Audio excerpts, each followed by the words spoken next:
Bila kita bersebut tentang perkahwinan, suami dengan isteri mesti faham satu perkara berkaitan dengan tanggungjawab, iaitu nafkah. Dalam hal ini saya nak cerita tentang bagaimana kita perlu untuk kelaskan dan perlu untuk sebagai seorang suami faham apa tugas untuk memberi nafkah zahir. Di mahkamah memang ada banyak isu di mana perceraian berlaku tersebut disebabkan culas dan gagal untuk suami memberi nafkah. Jadi ramai juga orang tanya, apa nafkah yang sebenar yang perlu ditanggung oleh seorang suami kepada seorang isteri? Bila kita semua bercakap tentang nafkah, yang pertama sekali, nafkah ni yang kita perlu faham, dia bukannya wang ringgit. Nafkah ni dia asasnya bukan wang ringgit, puan-puan dan tuan-tuan yang melihat. Nafkah ni asasnya adalah dari sudut penyediaan keperluan-keperluan yang mana dia satu merupakan perkara yang penting dan perlu untuk seseorang isteri tersebut meneruskan kehidupan. Jadi menjadi tanggungjawab seorang suami untuk menyediakan yang pertama sekali, yang paling utama, iaitu menyediakan tempat tinggal. Bila kita sebut penyediaan tempat tinggal, yang pertamanya, dia bukannya sekadar kita sediakan rumah. Kalau ada setengah pasangan, dia kata, saya duduk dekat rumah mak saya duduk dekat rumah mertua saya. Tapi kalau isteri seorang suami ni, dia berkata, saya tak selesa duduk kat sini. Jadi wajib untuk isteri tersebut disediakan satu rumah yang berasingan. Sama ada suami itu menyewa ataupun membeli rumah tersebut. Bila kita dah sediakan rumah, yang pertamanya kita kena faham, bukan rumah semata-mata. Dalam aspek kita faham penyediaan rumah tu, mestilah kita kena bayar juga bil, seperti bil api ataupun bil elektrik dan juga bil air.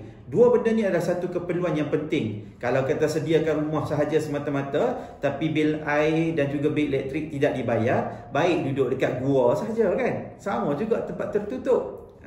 Itu perkara pertama yang perlu disediakan oleh seorang suami tentang nafkah zahir.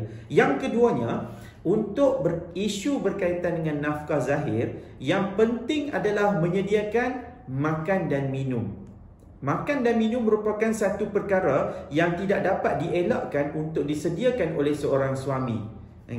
Mungkin ada setengah orang dia mudahnya untuk memberikan duit kepada isteri dia bagi membeli barang-barang keperluan basah. Ada juga suami yang membeli segala keperluan seperti ikan, ayam, barang-barang basah dan juga barang kering. Orang kata seperti beras, gula, garam dan sebagainya.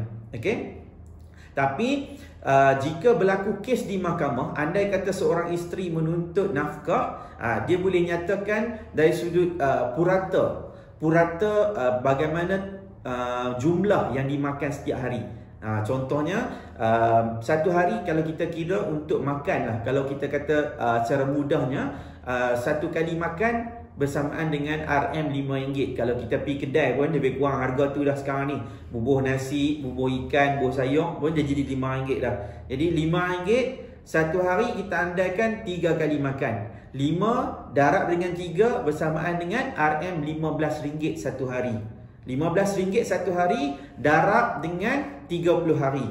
Jadi jumlahnya lebih kurang RM450 bagi makan dan minum semata-mata.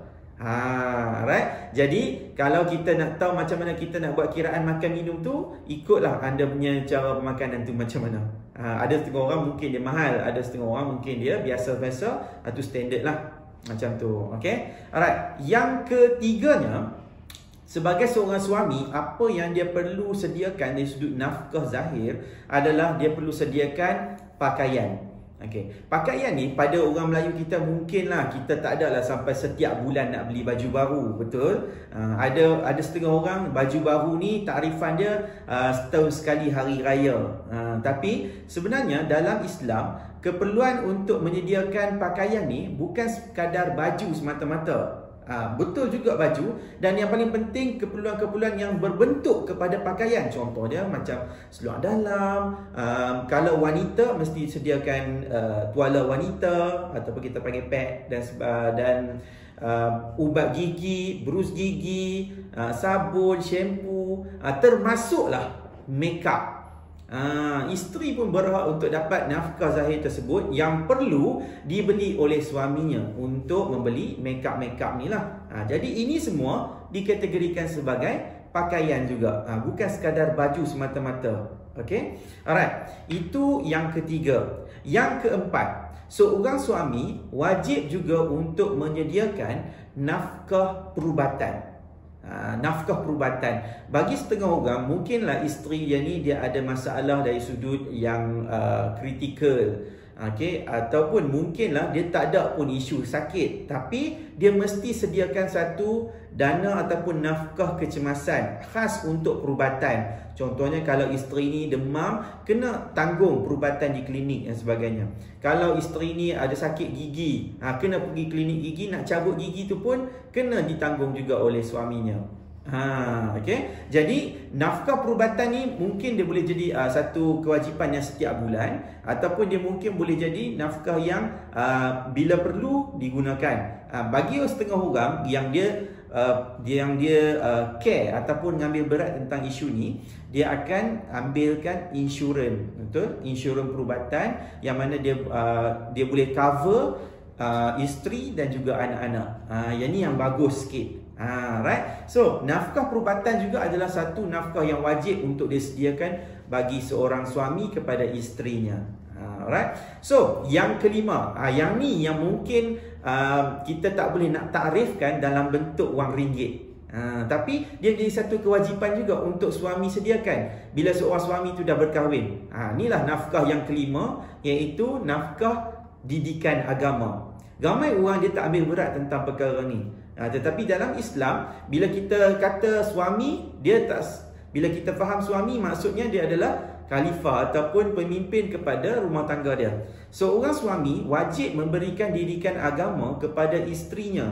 Andai kata isterinya ni tidak melakukan perbuatan yang disuruh oleh syarak, suami bertanggungjawab untuk memberikan didikan. Sama ada suami ni mengajar sendiri ataupun memberi nasihat kepada isterinya, ataupun mungkin dia kena panggil ustaz yang di luar untuk mengajar. Contohnya, isteri ni tak pernah pandai pun untuk semayang, tak pernah tahu pun macam mana nak baca Quran. Jadi seorang suami ni mesti menanggung nafkah tersebut.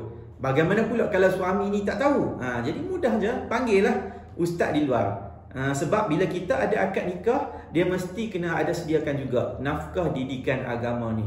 Alright? Jadi di dalam mahkamah syariah, apa yang saya nak kongsikan sebagai satu fakta tambahan, seorang isteri, dia tak semestinya tunggu lepas cerai baru dia nak tuntut nafkah isteri. Itu tak boleh berlaku. Dalam tempoh perkahwinan, andai kata seorang isteri ni yang terpaksa menanggung segala-galanya, makan, minum dia tanggung, keperluan anak pun dia tanggung, kadang-kadang dia tanggung keperluan suami juga. Jadi dia rasa terbeban pada dirinya, dalam masa yang sama dia tak nak pun bercerai. Dalam tempoh perkahwinan, isteri juga boleh menuntut nafkah terhadap dirinya. Kita sebut sebagai nafkah diri. Tuntutan tersebut boleh dibuat di mahkamah rendah syariah. Faham? Okey, itu saja perkongsian untuk isu berkaitan dengan nafkah zahir. Terima kasih. Assalamualaikum. Nama saya Fahmi Ramli. Jangan lupa untuk subscribe dan tekan like setiap video saya. Jangan lupa tekan like ya sekarang, tekan subscribe sekarang. Anda akan dapat banyak perkongsian. Bye bye.